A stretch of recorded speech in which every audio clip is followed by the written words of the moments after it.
امروزه بسیاری از ما راجع به هوش مصنوعی شنیدیم. در رسانه‌ها اخبار و داستان‌های زیادی از کاربردهای هوش مصنوعی می‌شنویم. اما در حوزه نگارش علمی چه اتفاقی برای این حوزه با ورود هوش مصنوعی افتاده است؟ اولا که هوش مصنوعی که ازش صحبت می‌کنیم، انواع ابزارها و روش‌ها یا مدل‌های هوش مصنوعی وجود دارند. مشخصاً مدل یا روشی از هوش مصنوعی که در بحث نگارش یا تولید محتوا وارد دنیای امروز شده، لارج لنگویج مدل ها یا LLM ها هستند.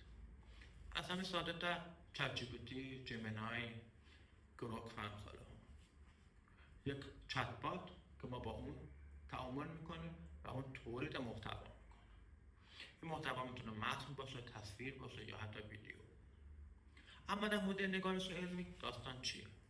در حوزه نگارش علمی از گذشته مفهومی تحت عنوان پلاژیاریسم یا تقلب علمی وجود داشته و مجلات حساس بودند که متون مقالات توسط خود پژوهشگر تولید شده باشه و این متون توسط فرد دیگری نوشته نشده باشه و حتی ابزارهای زیادی توسعه پیدا کرده بودند که تقلب علمی رو چک بکنن و اگر میزان کپی بودن یا تکرار بودن متون یک مقاله بالاتر از یه عددی 13%، 15% یا بیشتر از اون بود، خیلی از مجلات بدون توجه به محتوای مقاله و یافته‌های اون تحقیق اون مقاله رو تحت عنوان پلاژیاریسم قلمداد کرده و رد می‌کرده. خب حالا ما وارد عصر شدیم که دیگه تمام متن میتونه توسط یک چت بات یا یک هوش مصنوعی تولید بشه. خب طبیعتاً اینجا دیگه این دوران یک دوران متفاوت. بسیاری از مجلات از همین ابتدا گاردشون رو بستن و اعلام کردن که ما متون تولید شده توسط AI رو نمیپذیریم و شما باید متن رو خودتون نوشته باشید و حتی AI دیتکتورها هم وارد دنیا شدن. ابزارهای ارزیابی پلاژیاریسمی که این بار با کمک الگوریتمایی که دارن تولید شدن متن توسط هوش مصنوعی رو چک میکنن و اگر این عدد بالا باشه مقاله رو رد میکنن.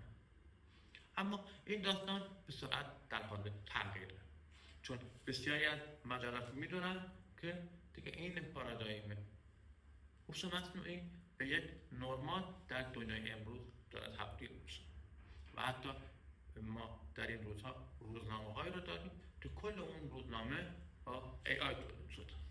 پس طبیعتاً معنا و مفهوم پلاژیاریسم هم در حال تغییره. اما این به این معنا نیست که ما از فردا میتونیم یک پرامپت بنویسیم و بدیم به یک چت بات و یک مقاله حاضر و آماده رو تحویل بدیم. نکته‌ای که وجود داره اینه که ما در بحث کار با مدل‌های زبانی بزرگ هم با یک هوش طرف هستیم.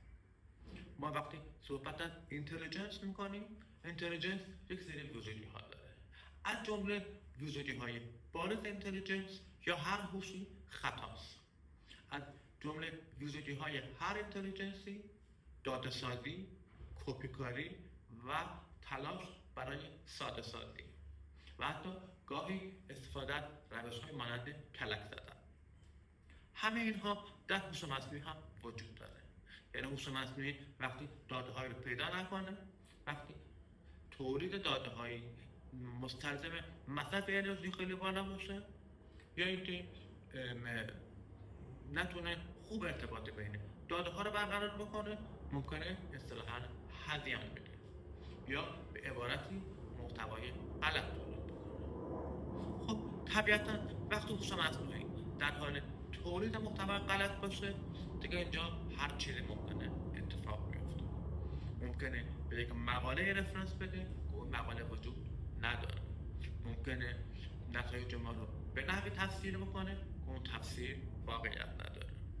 مثل هر انسان یا هر هوش واقعی دیگری که ممکنه گاهن خواسته یا ناخواسته اشتباه بکنه.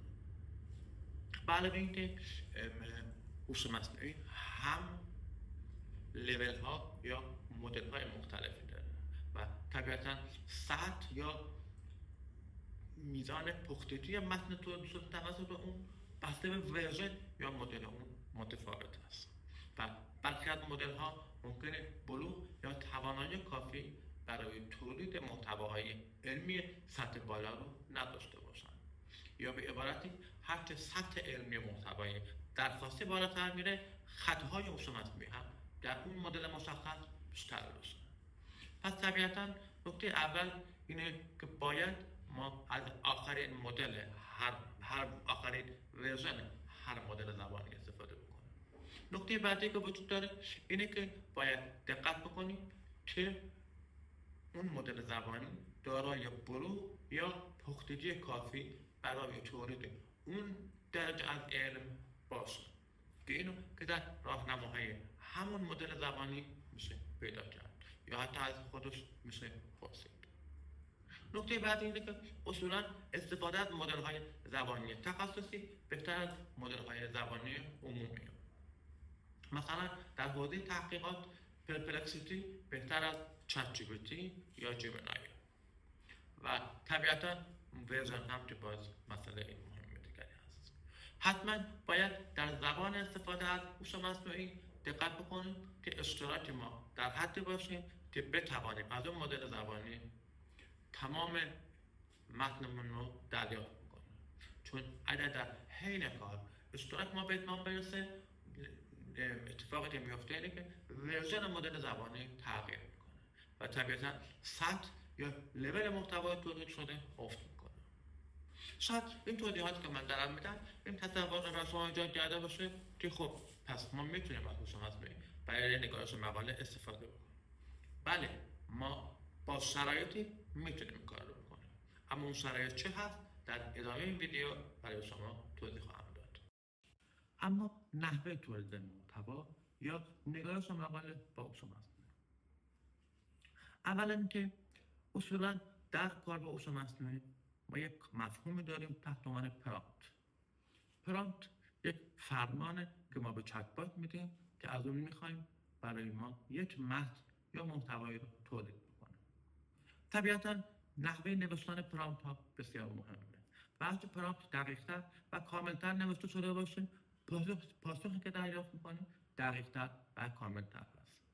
از طرف دیگه نوشتن پرامپت به زبان انگلیسی اولویت داره به نوشتن اون به زبان‌های دیگه از جمله فارسی، چون اصولا توسعه دهندگان مدل‌های زبانی بزرگ انگلیسی زبان هستند. پس طبیعتا ما باید پرامپت مناسب رو به زبان انگلیسی بنویسیم. در پرامپت باید متن رو حتما قبل از نوشتن چک بکنیم. ما باید به مدل زبانی یک نقش بدیم، یک توضیح بدیم و از اون یک وظیفه یا هدفی رو درخواست بکنیم که اون به ما پاسخ صحیحی بده. در نوشتن مقاله باید قبل از اینطوری نیست که شما یک مقاله کامل از هوش مصنوعی دریافت بکنید، بلکه شما باید ساختار ذهنی خودتون رو بچینید و در ذهنتون یه برای کاغذ پیاده کنید که من مثلا میخوام در مورد عوارض دیابت در بارداری و روش درمانی ابداعی خودمون مقاله بنویسم.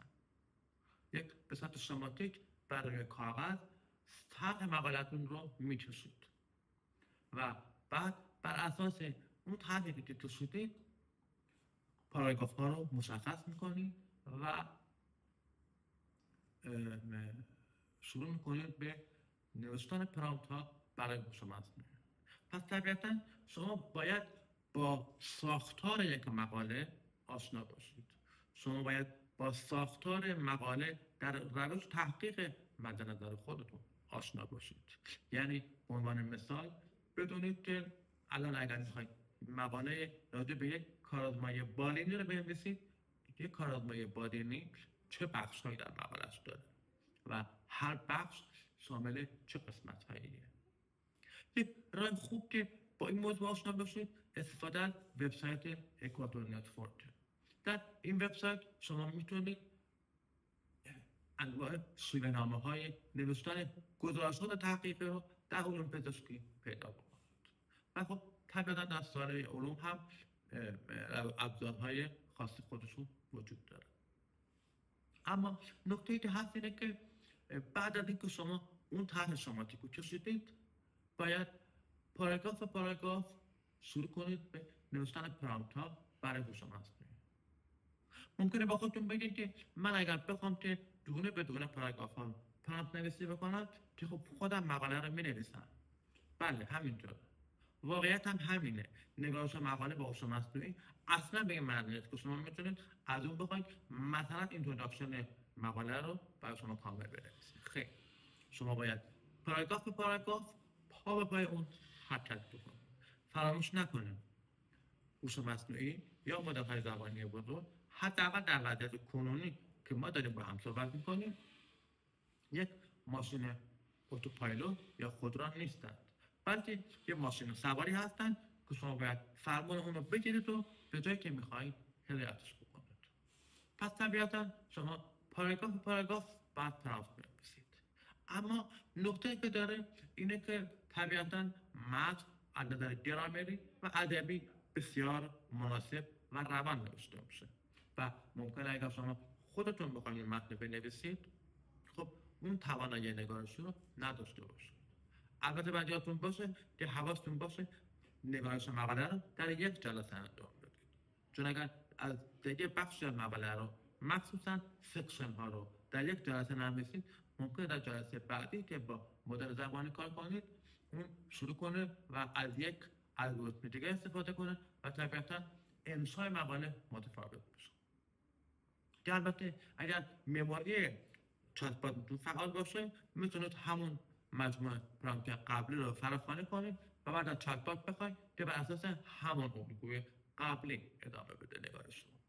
اما نکته که پس شما پاراگراف باید پرامپت بدید و پاراگراف ها دریافت کنید. حتما باید از مدل زبانی بخواید که رفرنس بنویسه و برای رفرنس ها هم قاعده بذارید و قاعده رو در متن از پرامپت بهش بدید. مثلا بهش بدید که رفرنس رو از مقالات به مجلات معتبر انتخاب کن، زمان انتشار اون مجله مثلا این بازه زمانی باشه، مقاله در کشور ایران باشه، آمریکا باشه، کجا باشه. یعنی برای رفرنس هم باید شما پرامپت بدید و حتما رفرنس ها رو وقتی میاد باز کنید و چک کنید که اشتباه نباشه، چون بسیار پیش میاد که مدل های زبانی در رفرنس نویسی اشتباه میکنن. گام به گام پیش میرید، مقدمه رو می‌نویسید و بعد میرسید به بخش روش کار. روش کار رو معمولا ما در مقالات داریم. از پروپوزالی که قبلا نوشته شده معمولا روش کار اگر پروپوزال مناسب نوشته شده باشه عمده روش کار رو ما داریم. حالا ممکنه در حین کار یه سری تغییرات داده باشه. اینجا بیشتر توصیه میشه که ترجمه انجام بدید تا تولید متن، مگر اینکه همون متن متد رو بخش به بخش از داخل مدل زبانی کپی کنید و از اون بخواید که اون رو در قالب روش کار یک مقاله علمی برای شما تغییر و بازبینی بکنه.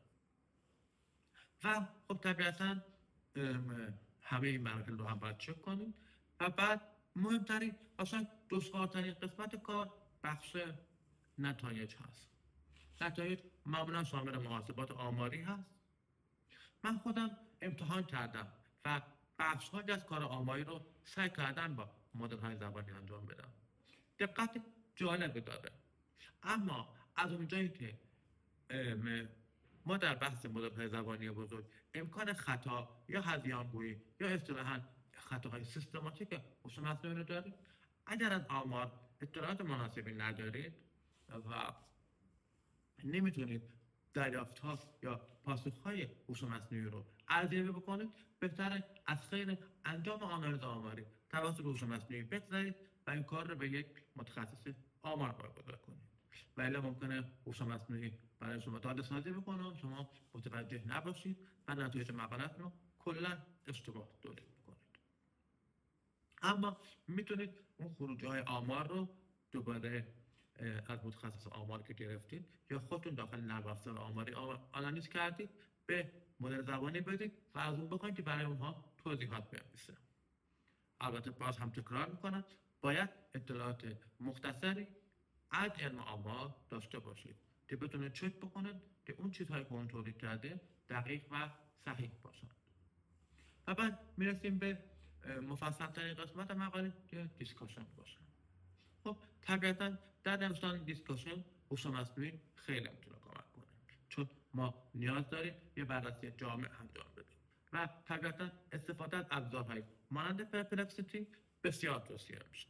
حتی من توصیه‌ام به پژوهشگران اینه که قبل از اینکه شروع به نگارش مقاله بکنن با یه ابزار مدل زبانی بزرگ تخصصی مانند پرپلکسیتی بررسی متون انجام بدن و در حوزه‌ای که مد نظرشون هست مقالات متعددی رو باز کنن، سرچ کنن و مطالعه کنن. و حتما موقعی که نوشتن دیسکاشن رو شروع میکنید باید دقت بکنید که مرتب یافته‌های مقالتون رو در هر پرامپت به هوش مصنوعی یادآوری کنید و بخواید که بخشی از اون رو با مقالات مشابه مقایسه بکنه و تفاوت‌ها رو ذکر بکنه و بعد تفاوت‌ها رو چک بکنید. ممکنه هوش مصنوعی گاهی در درک یا تفسیر یافته‌های مقاله شما یا مقاله که داره با اون مقایسه میکنه اشتباه بکنه و نتایج رو اشتباه گزارش کنه و مثلا مقاله شما رو مشابه یا مخالف اون مقاله معرفی بکنه. پس طبیعتا نگارش با این مدل زبانی اصلا به این معنی نیست که شما یه دیسکاشن رو میتونید آماده تحویل بدید، بلکه سکشن به سکشن، پاراگراف باید هدف مشخص، مثلا مقایسه یک یافته خاص در مقاله در تحقیق خودتون با مقالات مشابه یک متن رو ازش بخواید تولید بشه بر اساس یک پرامپت دقیق و بعد اون رو بعد از تولید شدن چک بکنید که صحت داشته باشه. تکرار میکنم حتما رفرنس های تولید شده توسط های رو باز کنید و چک کنید. بعد خب طبیعتا در پایان شما باید رفرنس ها رو بنویسید. هوش مصنوعی ها اصولا در نگارش رفرنس ها ضعیف هستند، پس حتما سعی کنید قدم به قدم رفرنس هاتون رو در یک ابزار رفرنس نویسی مانند اندنوت یا مندلی کپی کنید و صحت رفرنس ها رو از طریق اون ابزار چک بکنید. بخش‌های کلیشه‌ای مقاله مثل بحث اخلاقی، مثل آنالیز آماری، مثل مشارکت نویسندگان یا تضاد منافع رو خیلی راحت با هوش مصنوعی میشه تولید کرد و قسمت‌های آسون کار هستند. در نگارش جدول‌ها و نمودارها خب طبیعتاً توصیه من اکیداً این هست که از نرم افزار آماری استفاده کنید، چون استفاده از هوش مصنوعی به نظر میرسه هنوز دارای تکامل کافی نیست. اما در نهایت وقتی کار رو تمام کردید و متن مقاله آماده شد حتما باید یک دوربین کامل خودتون بخونید و بعد از خوندن مقاله از یک AI دیتکتور استفاده کنید و ببینید که متن چقدر اصطلاحاً AI دیتکشن داره. اگر بالا باشه ناچار هستید که پارافریز بکنید و توصیه من هم هست که پارافریز رو با مدل زبانی انجام ندهید، چون همچنان مدل زبانی بر اساس الگوریتم‌ها یا مدل‌های خودش تولید میکنه و طبیعتا ممکنه در پارافریز کردن هم باز از AI دیتکشن یا گزارش تقلب علمی با هوش مصنوعی در امان نمونه. اما باز همین نوید رو میخوام به شما بدم که با همه این جزئیاتی که گفتم نگارش مقاله با هوش مصنوعی سرعت و کیفیت بالاتری داره و امروزه پژوهش‌های زیادی هم در دنیا در حال انجام هستند که قطعاً به زودی زود ساختار و روند نگارش مقالات در دنیا کاملا AI اسیستنت یا وابسته یا انجام شده با هوش مصنوعی خواهد نمود و ما گریز نداریم از این تکنولوژی استفاده بکنیم و طبیعتا استفاده صحیح از اون رو باید یاد داشته باشیم. ممنونم تا این ویدیو همراه من بودید. با امید دیدار شما در برنامه‌های آموزشی دیگه.